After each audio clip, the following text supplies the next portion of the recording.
right, welcome back. You're watching Morning Express right here on KTN News. Good morning from wherever you're tuning in from. It being the 5th day of October, it's a day synonymous with the teachers around the country and the globe as well. It's the World Teachers Day, and this year's theme is all to do with teachers at the heart of education recovery. The theme recognizing the teachers for their tireless efforts to keep teaching even during the hardship of the COVID-19 pandemic. So we're taking a look at whether they get appreciated, what they're doing to celebrating this day, despite the numerous challenges that have been orchestrated by the COVID-19 pandemic and the few changes within the education sector in the country. So we just want to get a feel of how the teachers are dealing with these particular changes, even as they celebrate this truly important day. I'm joined in studio by Dixon Inyambuhu, who is an educationist. Thank you so much for your time, and we appreciate your input right here. Even as you get to start, happy World Teachers Day. Thank you. Is there anything to celebrate about? First of all, the way I've said, I'm from Orthodox College of Africa and TTC, which is under the patronage of His Eminence, Macarius, and being assisted by Father Nicholas Kimani. So we are a teacher training institution, and we give teacher education to most young people who want to become professional teachers. So as we say, celebration is the nature of African people. As much as we might have difficulties here and there, but out of that difficulties, we get something small at least we can celebrate about.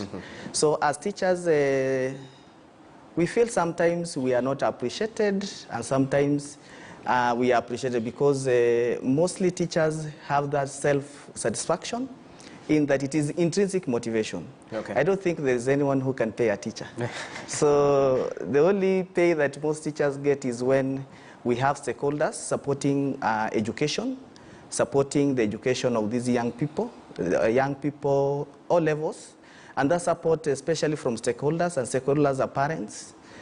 We have government, we have religious bodies and NGOs, a religious body like Orthodox Church. I'm saying that these people have been there for the teachers, and to some extent, sometimes teachers feel that they are not doing enough, but we don't. That's the way life is. Yeah.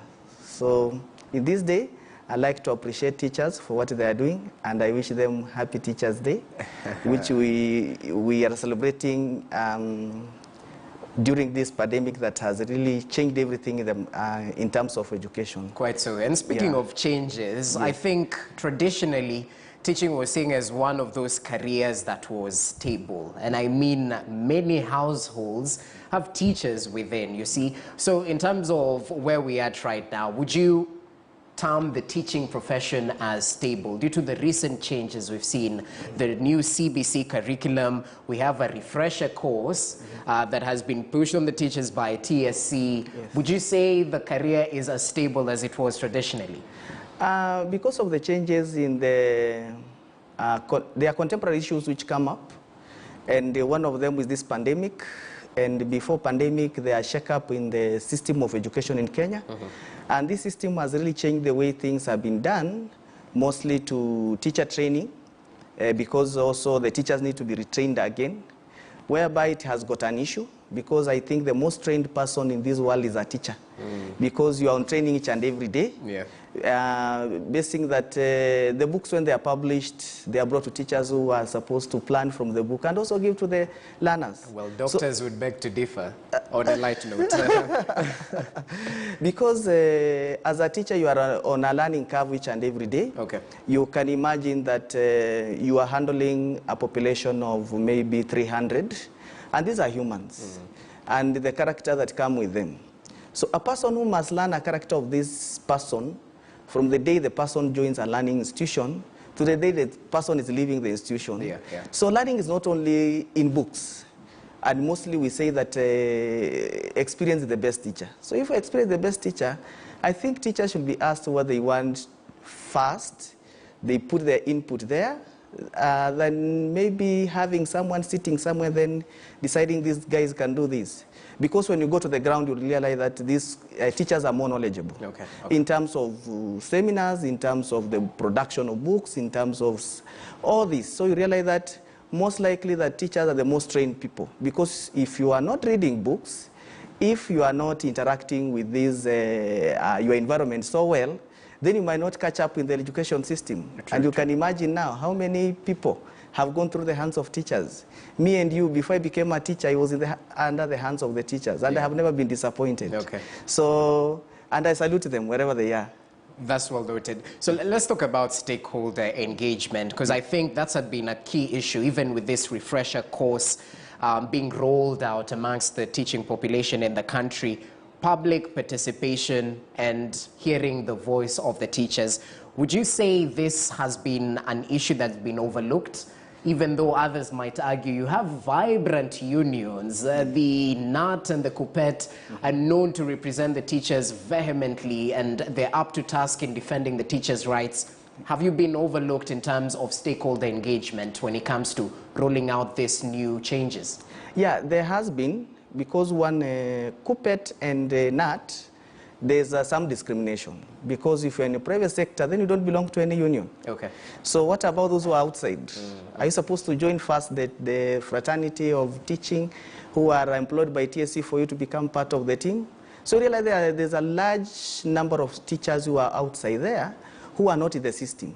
And the engagement, sometimes they don't have that maybe voice that can bring them together so that they can discuss issues. That's why they are left out.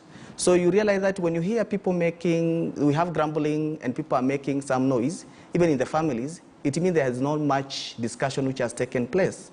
So I think public participation is very important, whereby everybody they might not agree with everyone, but let the information be on the ground that this is what is happening. Because a few teachers I've talked to and I have interacted with, most of them, they read from memos, newspapers. But when you go on the ground to look for information about what is happening, some of them even they don't have any information about it. Yeah, but the government is doing what is what I think is good for refreshing teachers and upgrading them. But there must be public participation and engaging these teachers. Who are the stakeholders? And speaking of stakeholders, let's talk about the recent changes. And I think key amongst them is the competency-based curriculum. So far, so good, would you say? I'll say so far, so good. But we have teething problems. Like in every process of change, you must make sure that we must have some resistance.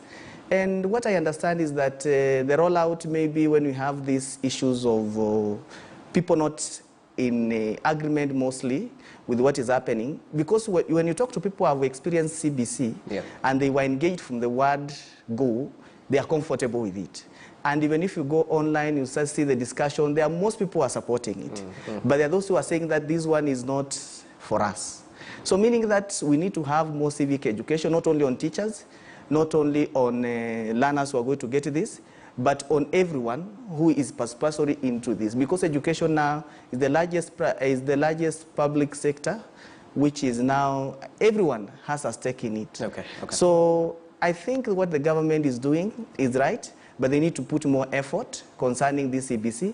Let people be taught, let them understand the process, let them know that it is not just changing for the sake of changing.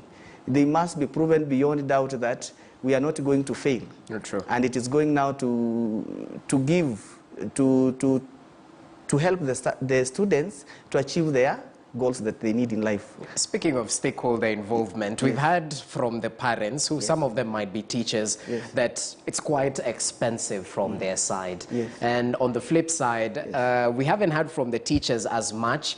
Let's start with the teacher training. I think the numbers during the onset of CBC, well, roughly 90,000 teachers have been trained in the rollout of the CBC. What would you say about the training aspect so far? The training aspect, I'll say that according to me and according from where I work as the registrar from Orthodox Teachers Training in College, His Eminence Makarios has really tried to empower his staff. So they have taken this, the lecturers through, the tutors through the program. On that side, they have been trained. So he has ensured even the teachers, because also he's a philanthropist and he's a teacher again, the schools he has, also he has made that sure that these teachers have been empowered in the new program enrollment of this new CBC program. Yeah. So it is there, it is working, and the teachers have been trained, but they need intensive induction into it. Okay. Yeah. And speaking of intensive induction, well, what was so wrong with the refresher course? Why were teachers up in arms against it? Is it the money factor, that 6,000 amount, or is it down to trying to professionalize this career? Well, what's the issue with this? The issue is that it is not just a one-go training, if you can, you have heard about it. It is a continuous process which needs to be happening after a certain period of time. So it's like when teachers go to the college, it's like what they are being given there is not that important. So they need to be trained maybe the whole of their careers. Okay. So, and then when you look at it, you're like, when I started, we talked about, we say that the most trained person in the professional and in the career, they're teachers. It's because teachers, always, after training, we have these guys who come and inspect what you are doing. And each and every time, when they come, there are certain records you need to put in place. The professional handling of your students, how you are doing things. So I told, as I gave an example, when the textbooks come, the first people to go through those books and verify them and say they are best for learning, they are teachers. Teachers, yeah. So the issue is the training, you are going to train like the rest of your career, you are doing it, which is not bad. But it's not the issue of money in it. But the issue is training, training, training. So it's like when you are being trained at the college, it means you are not given what it takes for you to go to do that work for the rest of what has been happening. And then the question is very simple. How have the previous teachers been doing it? Have they not been professionals? So, but I know with the good consultation and understanding of the whole process, it's all about talking about it and sensitizing the public and the concerned stakeholders. Okay, well noted, and thanks for your contribution. I just want to bring into the conversation one Bernard Wandera, who's an education expert and a director at Cheryl's Children's Home and Learning Center. Thanks for your time, and I'd like us to engage on the same matter, even as I tell you, Happy World Teachers Day. Is there something to celebrate about from where you sit? And perhaps you can pick up from the conversation we were just having on this refresher course by the Teacher Service Commission. Is it a good move in trying to professionalize this career? What key issues do you pick out of that? Thank you, Jess. And first I want to celebrate all the teachers out there for the great work they do. And also thank you all for supporting teachers in ensuring that they achieve the required objectives. And maybe on the issue of just training teachers, I think when CBC was rolled out, I think teachers went through induction training, but I feel they didn't get enough training that was required. And that's why we are having a lot of issues. You find maybe the parents, they feel they are overburdened, they are in and out of courts. And this is because they were not prepared in time to just go out and implement the CBC. But still it can be done. CBC is a good curriculum. And looking at also the international curriculum, you find mostly how the students are being handled. They are handled well. The skills they're acquiring them in the right manner. And so I feel it's a very nice thing for us to implement. However, the government needs time to implement this and also involve all the stakeholders to ensure that the objectives are achieved. That's well noted, Wandera. Perhaps your view on the refresher course that was the source of so much talk within the teaching fraternity. But what's your take on that? Because, you know, most of the teachers, the training they were given initially, it was not best to go out and implement CBC. So I feel the refresher course will be good for the teachers. However, I feel maybe they should come up with a school-based program whereby immediately the school closes, teachers have either 1 month to go and implement. But an issue of saying, let's say maybe teachers need to go for another training that will take, let's say 1 year, and then come back and handle children, I feel that is too much, asking too much to the teachers. And what they need to do is just do an induction training that comes in between the terms. Okay, then let's see how it's rolled out, because we well know who's at the helm of these decisions. And that was part of the conversation we were having right here with Dixon in terms of stakeholder engagement, how these particular programs are rolled out. And he noted observations in terms of the public participation when it comes to rolling out these programs. The teachers are not adequately informed. Some see it through the press, through memos at their workplaces. What say you about stakeholder engagement and the role of unions as well, who speak quite vehemently against people who might downtrod on teachers? As previously shared, I think there is a big issue with the government implementing this. I also feel like people have not been involved fully, and more so the stakeholders as we are talking about. And what the government needed to do is to bring each and every person on board. I feel this was hurried a bit. Probably it is because of political mileage, but I think the correct procedures, I feel, were not followed, and what the government needed to do is to involve each and everyone. That is why you find that at the moment people are feeling like they are left out because they were not involved at the initial stage. And if they could have involved everyone at the initial stage and just define roles, the stakeholders, the roles of parents, the roles of teachers, I think we won't have had issues and even people coming up at this moment and saying, you know, please do away with the CBC. And so I think the government, since it has already started, it will be good now for the government to go back to the table and see how they can involve each and everyone, because each and everyone is a player in this field.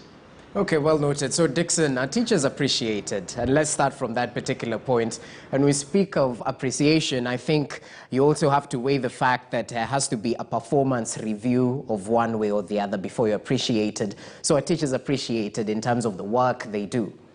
I will say that to some extent, yes, they do, and to the other extent, not.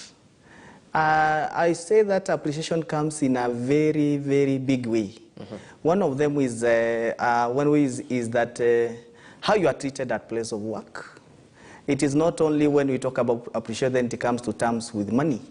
So when you talk about the entire support from the community has been there for teachers. The community has been supporting teachers.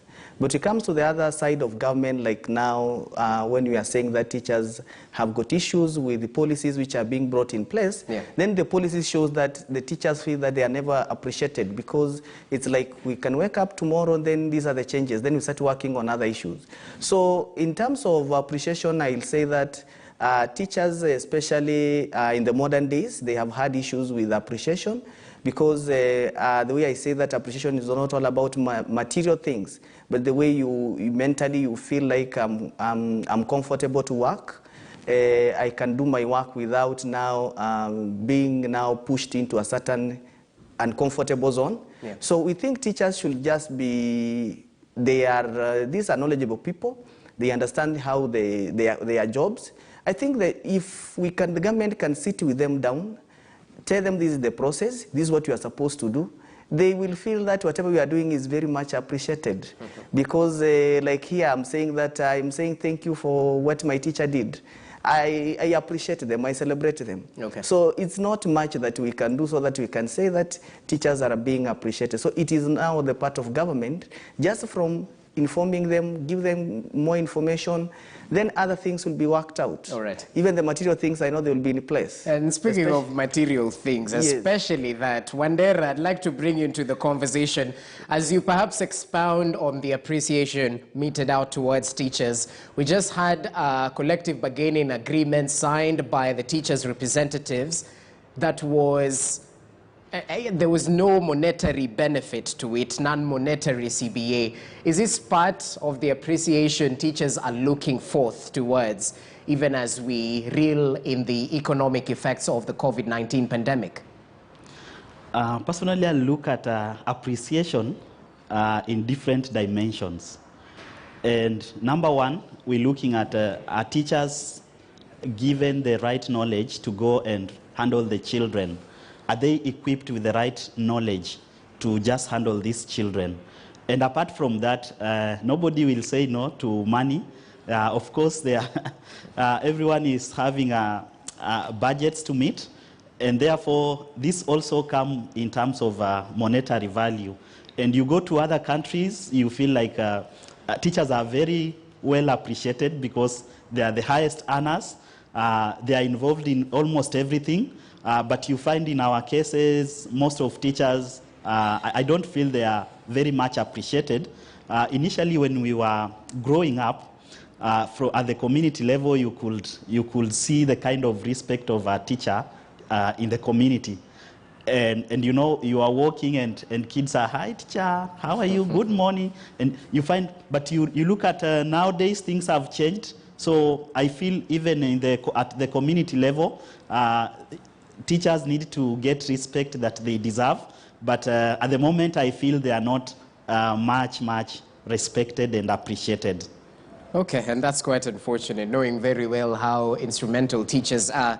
So as we continue with this, Dixon, the theme of this particular year is all to do with teachers at the heart of education recovery. And we've gone through hardships during the COVID-19 pandemic. Needless to say, various sectors have needed to sort of rejig and change their way of doing things, including the teaching fraternity as well. You know, gone are the days where I'd get in trouble for not being in class physically. Right now, there are options like Zoom and the like. So in terms of adapting with the current day and age, would you say we've got it right within the teaching sector?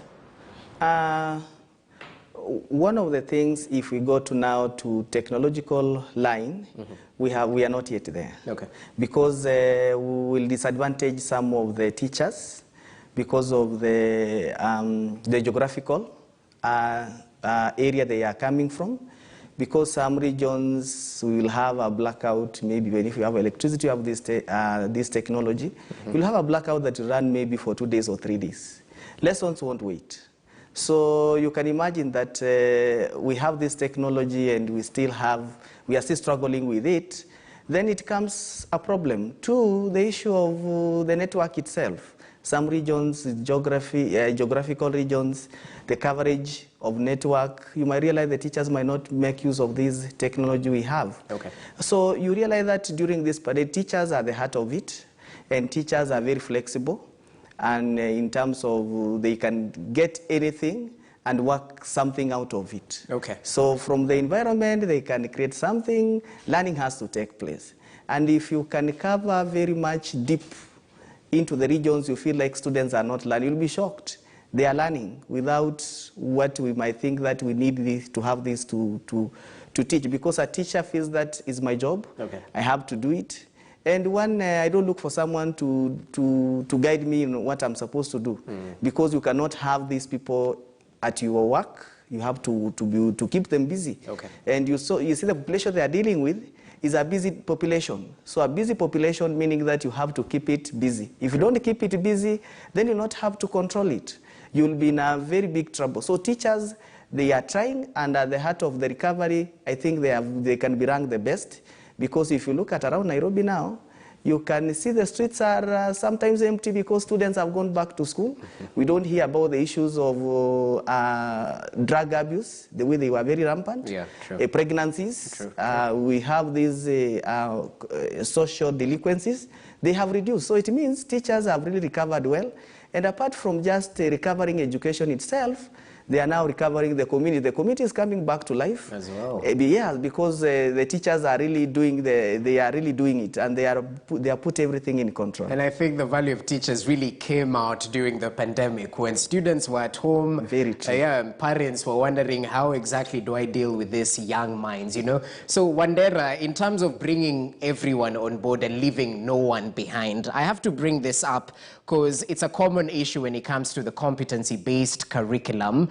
There are a couple of people who might be left behind in terms of some of the requirements due to CBC and what's practicable, what's on the ground. You know what they say, vitu kwa ground ni different. And in terms of being competent with this curriculum, how exactly are teachers working with the current challenges to perhaps bring out the best in these young minds? Because not everyone will have the opportunity of having that perhaps laptop or print out an assignment as required by the teachers. How do teachers deal with this? First, I want to appreciate the narrative by UNESCO and ILO. Teachers at the heart of education recovery. And when we are looking at even the recovery of our economies, education is one of the best factors we're looking at. And teachers have passed through a lot of challenges. There are a lot of teachers who lost jobs. There are schools that maybe they could not manage to pay their rents, and therefore they closed down. Children had to be transferred to other schools. These are a lot of challenges that teachers have passed through. Some of them are renting and their houses were closed and they had to move in with maybe some friends. And so those are some of the challenges. When a teacher is handling children, you find a teacher has also passed through a lot of challenges.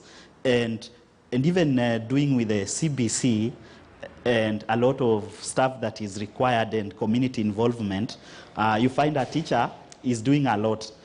Because as the child comes, first due to COVID, as the child comes, the teacher will have to take the child's temperature and look at this child is fit to be in class the whole day. From there, in matters learning, a lot of reports they are writing about these children that will form part of the assessment. And apart from that, we look at the involvement with the parents. There are some children, maybe you've given them homework, they're supposed to be helped by parents at home. And you know, some of the parents are not learned. Okay. And a lot of challenges. So teachers are doing a lot. You find if you gave that child assignment and they didn't do the assignment, they come back, the teacher has to help again, which is a role that was supposed to be played by parents. Right. So teachers are doing a lot, and despite all the challenges, they are managing, and how I wish that people will come in and just support them in a big way. So Wandera, do you believe CBC is too expensive, especially on the parent side? Would you say that? Yeah, CBC is expensive, not only on the parent side, but also on the school side, because we as a children home, like we source support on our own. We get partners who are helping us in different areas, and these partners are also passing through the same kind of problems. And so it's expensive to both parents and also the school that is implementing. Okay, Dixon, how do we bring this cost factor down as we talk about CBC? Because that's the future as it is. We're still pushing the population to fully embrace CBC. But with the challenge to pay, especially when it comes to some of the requirements, the number of books that are needed, it has gone up. How do we cope with this? One of the ways is that private sector need to be supported, because they play a very big role in ensuring that a Kenyan child or a Kenyan student is getting quality. And that's where now Orthodox College of Africa and TTC comes in. Because of philanthropic works of His Eminence Macarius, he has started several schools which is supporting, and also the teacher training institution, whereby the fees is very much subsidized. Like the primary schools he is operating, most of them, the children are getting hot meals for free, and even the books are for free, even for uniforms. So that's what I'm saying, that the government should come in and make sure that such organizations are very much supported, and also the Kenyans should come in a big way. Then on the side of now the curriculum developers, we need now to make sure that the materials which are locally available can be utilized during teaching, learning. because as much as we might have the resources to purchase them, now how are we using the local resources that are available? So because learning and teaching is all about, education is all about understanding your environment, surviving in it, and making good use of it. So let us make, I think the curriculum developers should come on the ground and understand, like if you look at the previous way of formation of education, especially for early childhood, it was divided into two. We have NASESE and DISESE. Okay. DISESE used to deal with the district, and NASESE used to deal with national curriculum. So DISESE was to teach about the local content, whereby the student can get the local content, use the local materials that are available so that they cannot be left behind when learning. So you understand your environment better. So as you continue moving up, is when now you're moving to the national level. Okay. So I think that the curriculum developers, the one way of bringing this cost down is making sure that we utilize the resources that we have. Yeah. That's well noted. And gentlemen, I beg to say once again, happy World Teachers Day, even as we celebrate that particular theme, all to do with teachers at the heart of education recovery. Right here in studio is joined by Dixon Inyambuhu, who is from the Orthodox College of Africa, an educationist. Thank you for your input, as well as Mwalimu Bernard Wandera, an education expert and director at Cheryl's Children's Home and Learning Center. It's always a pleasure to deliberate with teachers. I believe I'm equally a teacher as well. We are doing civic education, right? Anyway, allow us to take a short break. When we come back,